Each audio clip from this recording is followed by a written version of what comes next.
Quick Patreon shout out again. I think I'm making some valuable things this early in the tier. If you're interested or just want to support me, so I have like my plans for crafting, what I'm gonna do next week, raid tips and talents for all of the normal and heroic bosses, and I'll start expanding that to Mythic as I'm being to clear them, and then like a build breakdown for all of the N plus builds are possible. There's like 7 this tier, and what dungeons you want to run them on. And then a bunch of some other random stuff really. So feel free to join or just go. There's a free spot where you can give feedback on what you might like to see there.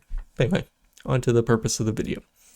So I am also rank 1 all mages for Lumathar currently. As you can see, the list of mages is actually very short because there's only 2 publicly logged kills of Lumathar. And that is Forey's guild and my guild. So it was, not too much of a stretch to become rank 1 here, right? Terrasant did quite well. In fact, he's playing Spellslinger, so is Forey. I don't blame them. I definitely tried Spellslinger as well, but I do think that Frostfire kind of just clears currently with a lot of the gear that people have available to them.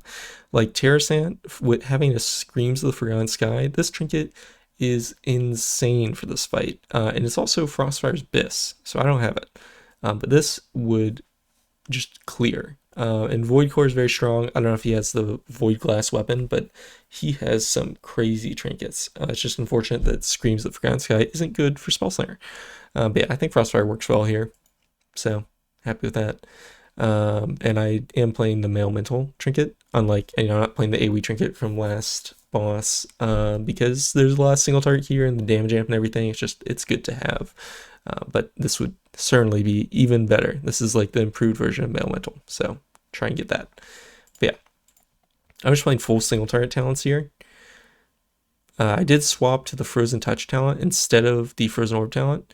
Whether or not you wanted which one, kind of questionable, right? I do get a lot of Frozen Orb value here, and we do choose the Lust on Pull as well, but yeah. And you can actually get Splay Ice value here, so technically I could like tap target flurried there or something. Yeah. If you are gonna blink, I would highly recommend you blink before the line is broken, because when you 2 people with the weave kind of touch each other at the same time when they break it, it stuns them for like 10 seconds, and that will kill you. So you definitely don't want that to happen to you. And I find that most people just bum rush for it, obviously, when the circle's broken, but we don't need to wait for the circle to be broken, so definitely just blink through it right before it dies if you have that on you. But yeah, finish off my Winter's Chill, swapping to the other target, putting my Winter's Chill on this guy because the main one's gonna die pretty soon. Ideally, I would have Comet Stormed, like, you can Comet Storm both ads at the same time, which is pretty solid. Here it's like not tap targeting, and this is on the kill, so that was absolutely terrible. I was spam pressing tab, and it wasn't doing anything, which is horrible. Sometimes I am kind of greeting or gambling for more icicles, and you should not do that because you'll notice that a lot of times it like ends in this like cycle of me having to cast Glacial Spike into Flurry, and you really don't want that. So here I'm gonna use my Frozen Orb, and I'm gonna double Flurry these Tangles and also get a Comet Storm double Shatter into them. And now the Frozen Orb's gone because I don't have Everlasting Frost. So one of the benefits of not having Everlasting Frost is your Frozen Orb doesn't last for 10 years, even though it does do significantly less damage. So yeah, you can see where Spellslinger would be really solid here because the constant Fingers of Frost you'd have during the 2-target cleave would be good. You can Comet Storm on CD, so that's why I just did that, and I flurried after it, because if you aren't going to shatter it, you want to. Very similar to last tier. It's just a rotation option you can do this tier.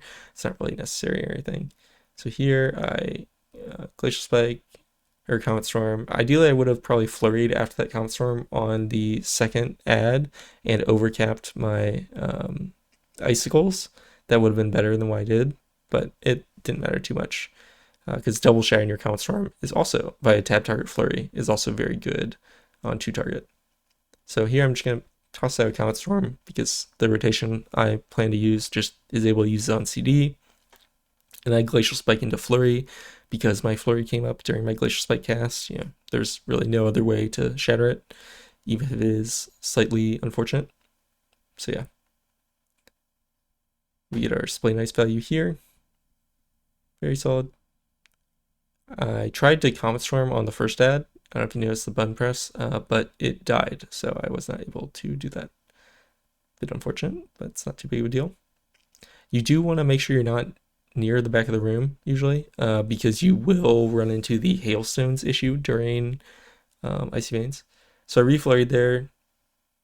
I don't know, maybe for Water Jet. I don't know. I'm a little aggressive with my flurries sometimes when I tried to flurry before Glacial Spike there because it's just a little better than after Glacial Spike when possible. I'm not too consistent about it though because you're going to see me there. I actually did it again though. But yeah.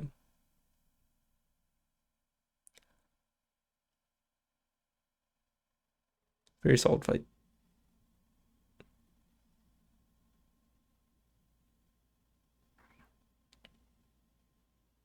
But yeah, when I have Water Jet or Shifting Power, I tend to be there. You see I didn't generate an Icicle with my first Ice Lance after Moist Chill, and that caused me to have to do a suboptimal Glacial Spike, and also lose an Icicle, which is quite bad. Knockback, cancel my Glacial Spike cast. Rude. So I think I did very good defensive usage here in P2. It's a little bit different, or dangerous, P2 is. So you definitely want to make sure that you have a lot of your defensives. In fact, I certainly underused defensives in P1. We're 4 minutes in the fight, and this is going to be like my first time casting Mirror's Image, so that's terrible. Definitely cast more. But yeah, altering that. I have Shifting Power, so what I'm trying to do is use as many of the defensives that I'm going to want to use soon before I Shifting Power. So I used Alter, I used Barrier, and I used Mirror Image.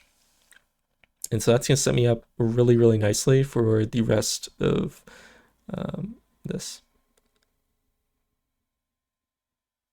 Yep, you want to flurry after an instant cast Frostbite Bolt, even if you're already at 5. So that's what I just did. But here you can see my health's dropping quite a bit, but I get healed, so I'm able to alter for this spread. Otherwise, I would have ice colded. Kind of just depends what's happening. Fortunately, my healers are kind of targeting me right there, so that was didn't end up being a good alter, but they just don't have the right frames. I should have held that, flurry for another icicle. But yeah, you can see you can kind of live the soak just with barrier, but like there I would have died on that spread if I hadn't used ice cold. So the spread is on everyone in the raid, the soak's only on half the raid. So if you're gonna strong defensive anything, you would much prefer it to be on the spread. So like here I'm gonna alter, and the next one I'm going to G-Invis, I believe. And so for these soaks, I'm quite literally only using barrier. So I just barriered here.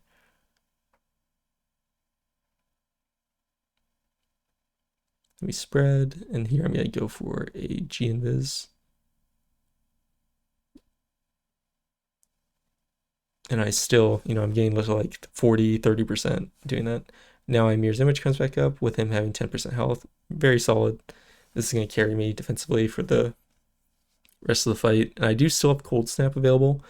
In fact, at any point now, if I wanted to optimize my damage, I should just not cast another GCD defensive, and I should just Ice Cold, because the boss is gonna die. But I don't end up doing that. It's just that would be smart.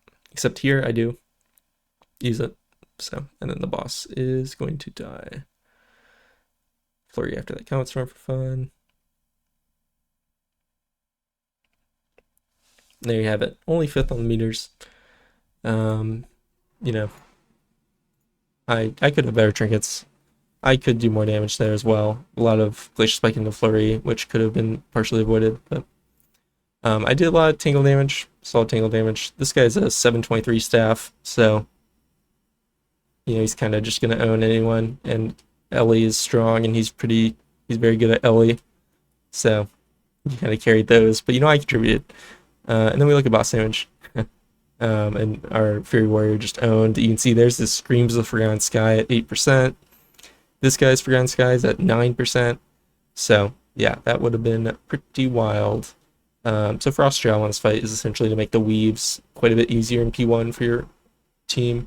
Our Arcane Mage actually did die, and if he didn't die, he should have been, you know, kind of up here somewhere, probably on boss damage. I don't know if he died in his CDs or something, but that seems pretty likely. So, yep, yep. Good fight, very fun. And then we went and pulled Forge Weaver once, so now we're, you know, the fourth ranked guild in the world. Sheesh. But it's silly. So anyway, this normally happens every tier. We just run less splits, do more Mythic first week, and then you know, end up high for two days. Give it a day, and like most of these guilds are gonna raid again. So, and then they'll be above us. But yeah, always fun though, just to see that, even though it doesn't matter. Okay, let me know if you guys have any questions. Thank you so much for watching. Sorry if you had trouble understanding me because I'm wearing my retainer because it's bedtime. So I have a bit of a lisp. And yeah, I'll try and get some N+ videos out soon.